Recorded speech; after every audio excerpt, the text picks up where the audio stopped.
500 وكيل ضريبي مواطن سيتم إعدادهم وتأهيلهم خلال الفترة القادمة. 10,000 مواطن سيتم تدريبهم في عالم ريادة الأعمال. هذه فرصة ذهبية للمواطنين، لأن هذه المبادرات جزء من الحملة الوطنية الكبرى اللي أطلقها السيد صاحب السمو الشيخ محمد بن راشد آل مكتوم.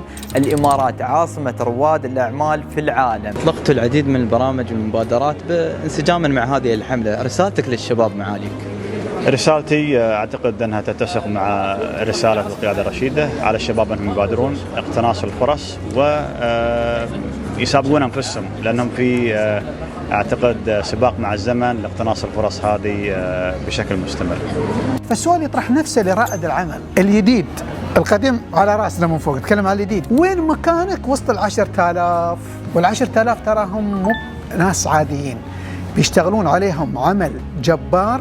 كيف يطلعون أفضل 10,000 رائد عمل يواكب الاقتصاد المستقبلي المرتبط بالتكنولوجيا والذكاء الاصطناعي لينافس عالميا في المستقبل. فاحجز مكانك من الآن عشان تكون واحد ممن يؤثرون في مستقبل ريادة الأعمال والاقتصاد المستقبلي. الإمارات أكثر من مجرد أرض للفرص، الإمارات عاصمة لرواد الأعمال في العالم.